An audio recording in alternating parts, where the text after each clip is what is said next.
Do you have essay woe? Are you feeling completely lost and just don't know where to start with writing your essay? Don't worry, if that's you, if you watch the whole of this video, I will take you from feeling completely lost to having that light bulb moment where you can put your essay completely together. Today's video is from Analyse and it's about the themes. In this case, the theme of responsibility in 5 quick quotes. This is the most, or at least one of the most common questions that students are asked to write an essay on, particularly when they've just finished reading part or all of the play. Not only will I take you through the language in the 5 key quotes so you can understand all the techniques, I'll also take you through them in the right order. I am Zoe Sophie from Past English GCSE. I've got this YouTube channel, and there are various videos on here all about Analyse and other English topics. Feel free to have a look at those, and if you like them, please subscribe. So before we start, you should know what responsibility is and also have an idea of maybe various synonyms that you can use. So you're not maybe using the word responsibility the whole time. You're using other words for it, but you're linking back to the question asked. Your question might be something like, explore how Priestley presents the theme of responsibility in Analyse, for example. In which case, you need to know what it is and define that in your introduction. So the state of having a duty to deal with something, or being accountable or to blame for something. Words like culpability and liability are used, and they're quite useful for you to know, especially if you're talking about or thinking about the idea of attributing blame or fault on something. In this case, we always think about responsibility. Who's responsible for people like Ava? Are we responsible for just ourselves or for other people? These are the kind of questions we might need to think about. So you need a firm idea of what responsibility is before you even start tackling this question. And is it something like moral responsibility? So the idea of being morally culpable. See what I did there? I just used this word. Morals are to do with being a good person or a bad person. So the idea of good or bad. Or are we talking about social responsibility? Social linked to society and whether we should be looking out for each other in a society. So there's various different words we can put in front of responsibility to try to explain, maybe what it exactly means, if it means both of these or if it means other things. Try to think about what it might include in your introduction before you get started. Let's go to quote number 1. This is from Act 1 and Mr. Birling. He says, "Still, I can't accept any responsibility. If we were all responsible for everything that happened to everybody we'd had anything to do with, it'd be very awkward, wouldn't it?" Now, this is him right at the start, where obviously he doesn't want to accept any liability for any part of anyone else's life except that of his own family. I picked this because obviously it's got the word responsibility in it and it's right at the start. And I would always advise you, top tip, to write in order of the play if you can. So have an introduction and then start in Act 1. Don't start in Act 3 and then work your way back. It's just a little bit harder for an examiner to read. It makes more sense if you work in chronological order. If we were all responsible for everything that happened to everybody else we'd had anything to do with, it would be very awkward, wouldn't it? Technique here? Well, there's various techniques. The T in your paragraph structure, so your middle paragraphs. For example, you've got a rhetorical question here. He's not expecting to elicit an answer from this. He is really making a statement but framing it as a question, a sort of question you're not supposed to answer. Be very awkward. You've got that intensifier there. Intensifiers make more of the following adjective. See, word class. These are all techniques. Multiple technique analysis gets you more marks. It's because you want to dig into that language. You want to look at the connotations of words.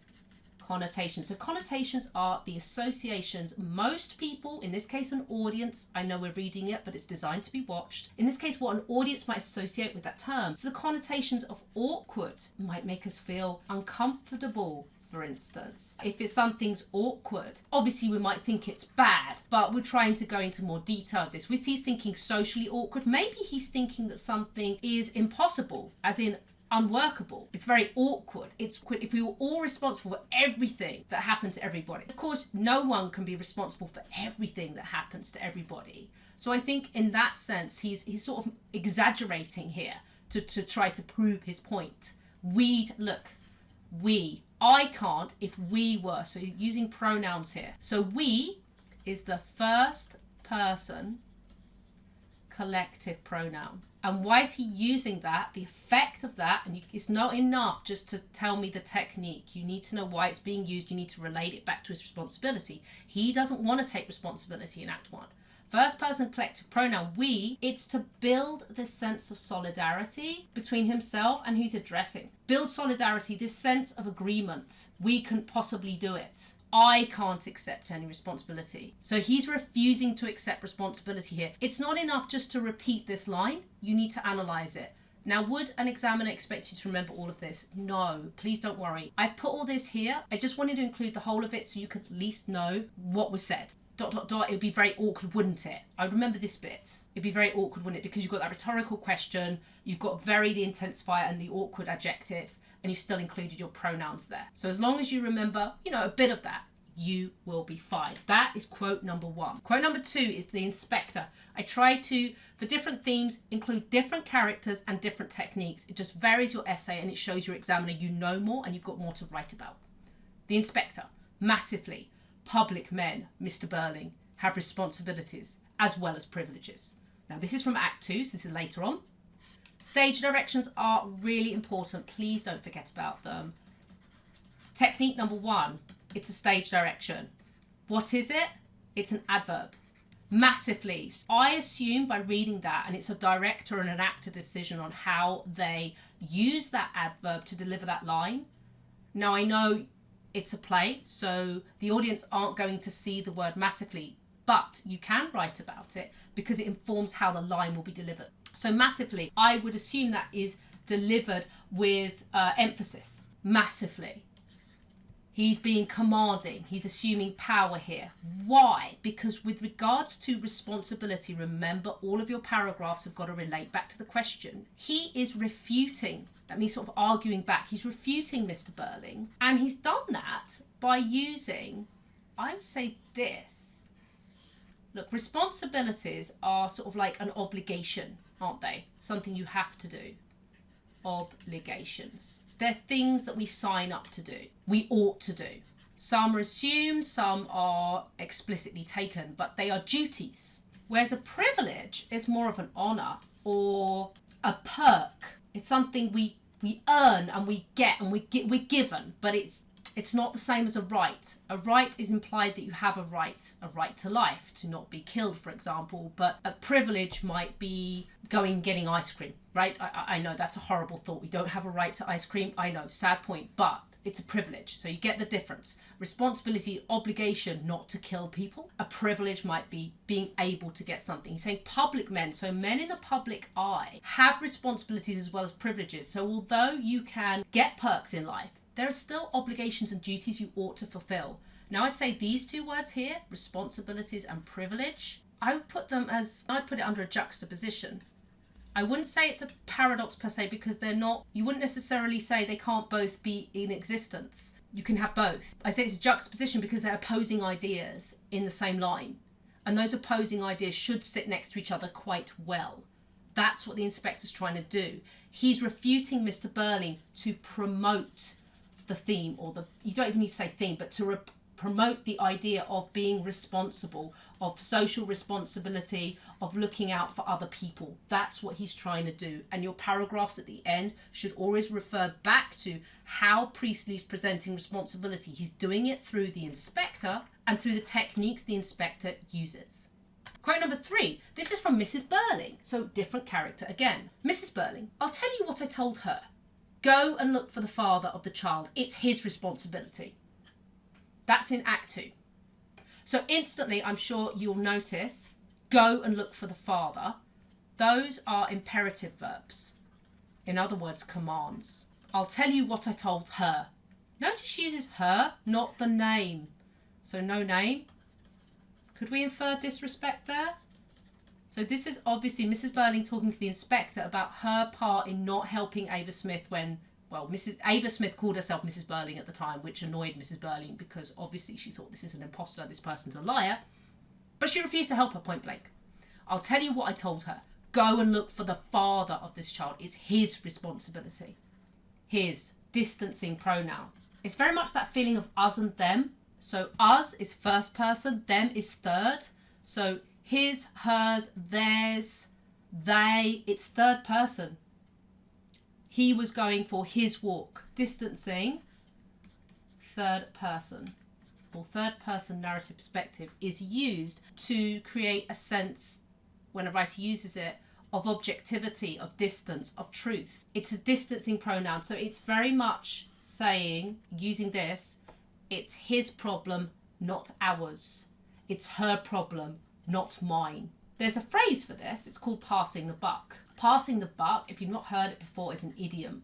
So I have to be very careful when I explain things in idioms. Idioms are metaphorical expressions that make sense in the culture given. For example, if I say pull your socks up, I don't mean literally pull your socks up. I mean work harder. So if you Google lots of idioms, you'll see loads of them come up, and they're really interesting, and they vary on the culture. So different cultures have different idioms.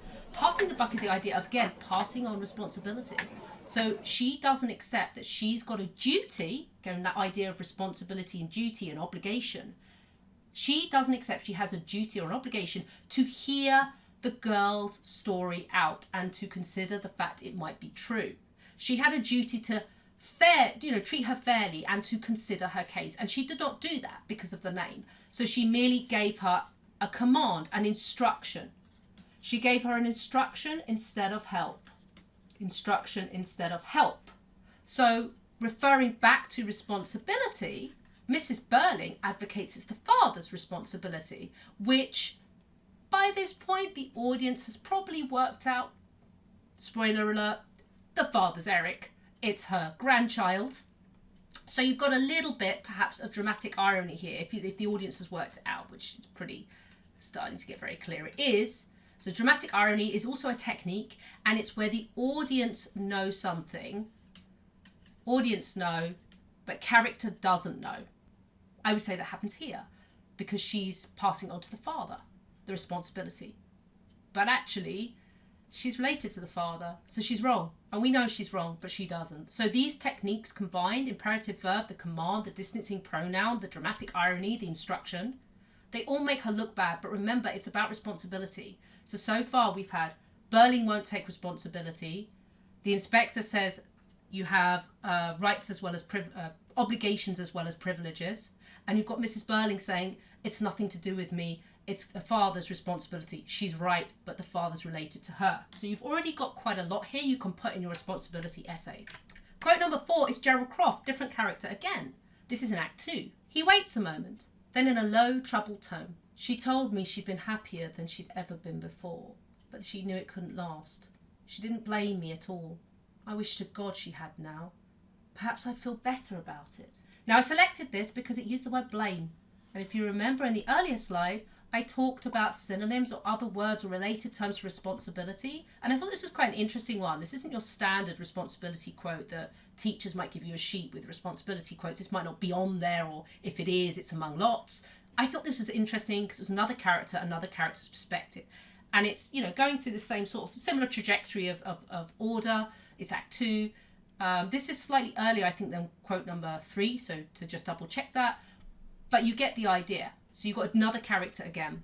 He waits a moment, then a low, troubled tone. So you've got here the stage direction.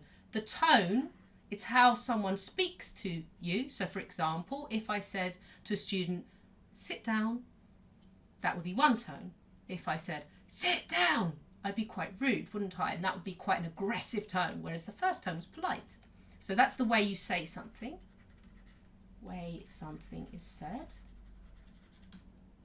And this is why text messages and direct messages, private messages are really hard to read because you can't always infer the tone from cold text. Here you can because it says a troubled tone. So that adjective, troubled, really connotes distress. And I would also argue, also in link to blame, I think the word was guilt. It also connotes distress and guilt. He is guilty. So he feels responsible. That's the link to responsibility. And look at his actions. He waits a moment, then in a low, troubled tone. Low, I interpret to be volume low. So again, this sense of shame. He's a bit quiet. He's troubled. She told me she'd been happier. So you've got the comparative here, happier than. So a comparative is an adjective that compares. And happier, connotations for happy, well, that's quite obvious. Someone that is pleased, that is contented, She's never been happier than this moment. So he felt responsible for her happiness. She knew it couldn't last. She didn't blame me at all. I mean, she would have known. Being the class that Ava was and him being the class that he was, that would never work. If you're not sure what I'm talking about with social class, check out my context video where I explain about class. I also cover a video on Ava Smith's quotes and Gerald's character as well, the 5 key quotes video on him. I wish to God she had now. Perhaps I'd feel better about it. So I would. So you've got that conditional tense. Better than, also a comparative. So there's lots of language there you can pick out to infer he's guilty because he felt responsible. So you've got some characters feeling responsible and some not taking any responsibility at all. You will start to see a trajectory of what happens when and how the theme of responsibility keeps popping up and what happens. And this helps you build your argument as you go along. Final quote is the famous one, the inspector. The inspector uses this quote. I also analyze it on my inspector video. If you haven't seen that, check it out. He says, one Ava Smith has gone, but there are millions and millions and millions of Ava Smiths and John Smiths. We don't live alone. We are members of one body. We are responsible for each other. The time will soon come when, if men will not learn that lesson, then they will be taught in fire and blood and anguish. So you've got this is all about responsibility. The millions and millions. Look at the repetition.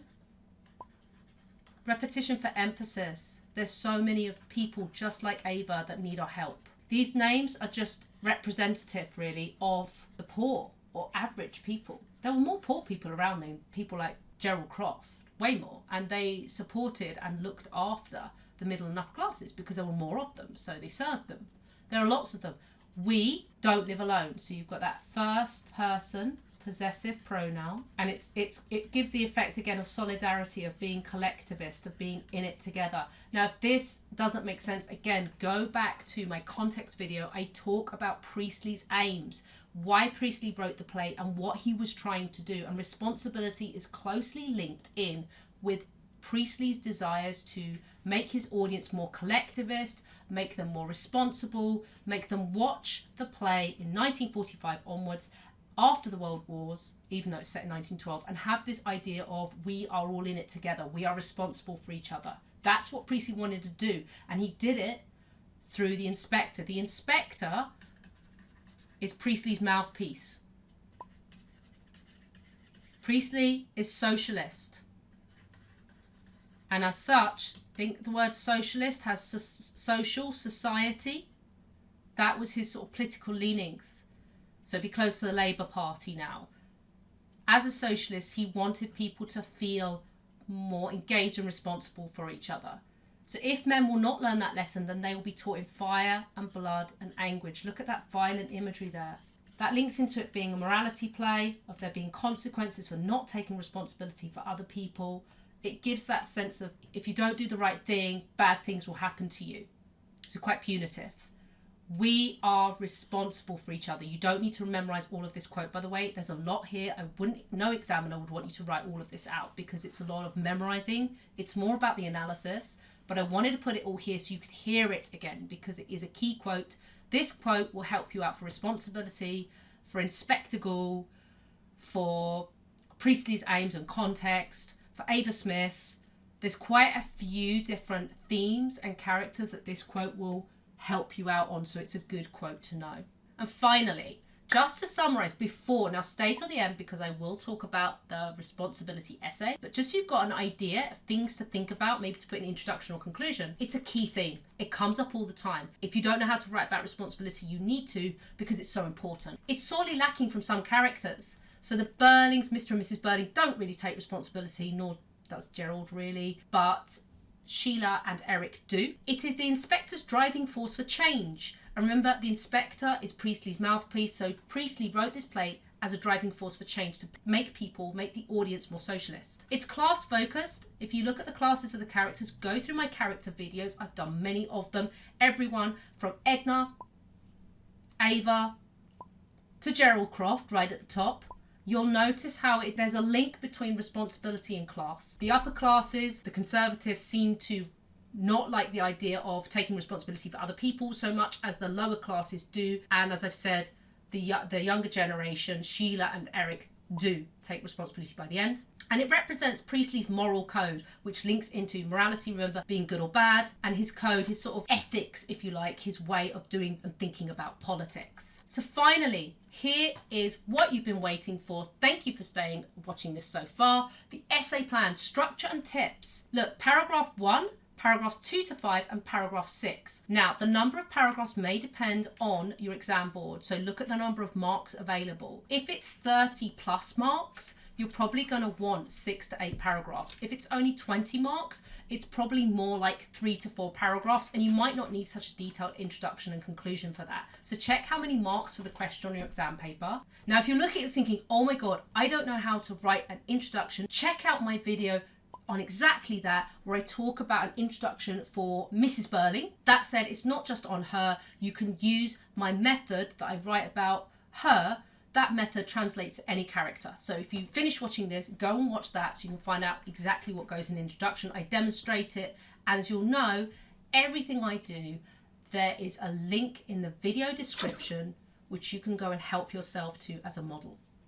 In an introduction, you want to define responsibility. Remember, I talked about it being moral, social, is it financial, is it all of the above? You want to have some kind of opinion. If you haven't got an opinion, leave it blank and come back to it later. Again, I talk about this in my introduction video.